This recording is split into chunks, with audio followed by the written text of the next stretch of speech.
Assalamualaikum warahmatullahi wabarakatuh. Selamat berjumpa kembali dengan channel yang khusus bahas berkaitan dengan utang, riba, dan solusi-solusinya. Cerita ini berkisah tentang seorang muslimah dari Purwokerto. Beliau mengenal riba atau hutang bank dari awal menikah di tahun 1990.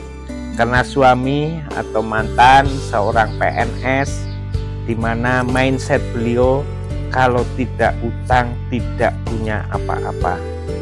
Beliau memiliki usaha kelilingan alat listrik dan ATK, alat tulis kantor, toko kelontong yang lokasinya strategis, dan bangkrut karena uang dibawa kabur rekan bisnis. Kemudian ganti usaha jual beli mobil. Juga bernasib sama, tutup, uang digelapkan dan ditipu rekan kerja. Padahal modal usaha dari pinjam bank, sehingga beliau harus tetap bayar dan ngangsul ke bank. Selama ini keadaan rumah tangga kacau karena pikiran mereka tersita untuk angsuran bank. Suami istri saling menyalahkan dan puncaknya cerai di tahun 2013. Setelah hidup sendiri, beliau bertekad untuk tidak berhutang. Tetapi karena pergaulan yang tidak mendukung, di mana teman-temannya masih mikirnya utang, dan utang, mereka mengatakan beliau bodoh. Karena punya usaha, punya jaminan, kok tidak memanfaatkan untuk ambil pinjaman, untuk mengembangkan usaha, maka masih di lingkaran riba dan tidak tahu bagaimana harus mengurainya. Selang berapa bulan kemudian, beliau tertarik dengan postingan saya di Facebook Hadiono CPR tentang hidup bebas riba. Alhamdulillah di bulan November 2016 beliau mendapatkan hidayah dan dipertemukan dengan orang-orang soleha di camp bebas riba 2 hari 1 malam angkatan pertama di Baturaden, Purwokerto. Di CPR beliau merasa mendapatkan support bahwa hidup bebas riba itu benar. Sejak saat itu beliau berazam untuk benar-benar meninggalkan riba.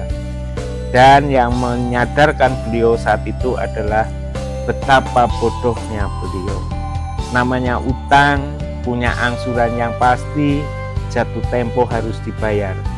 Sedangkan uang untuk bayar masih berupa barang, di beberapa customer yang bayar ke beliau bisa minta kelonggaran waktu atau tempo. Itulah yang namanya utang itu pasti harus dibayar, sedangkan bisnis itu belum pasti. Bahkan ada yang minta izin uang dipakai dulu buat bayar kontrakan rumah, anak sekolah, hajatan. Sejak masuk di komunitas CPR, makin semangat satu persatu utang beliau selesaikan. Beliau mulai lunasi dari yang kecil-kecil dulu. Konsekuensinya, bank tidak kebagian setoran. Akhirnya macet. Di bulan ketiga, beliau sudah mulai didatangi petugas bank SP1, SP2, SP3. Beliau hadapi dengan tenang karena sudah dapat ilmu dari CPR.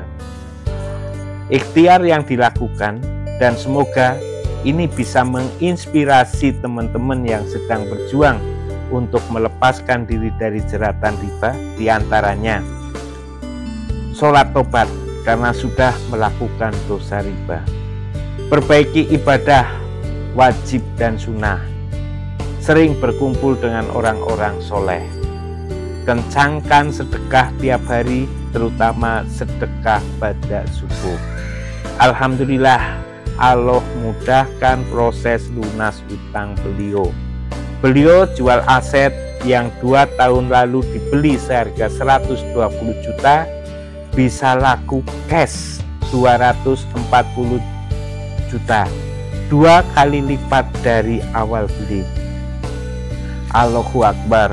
Alhamdulillah, puji syukur yang tidak terhingga kepada Allah Subhanahu wa Ta'ala, sehingga dilapangkan rizki dan dimudahkan lunas utang riba semuanya.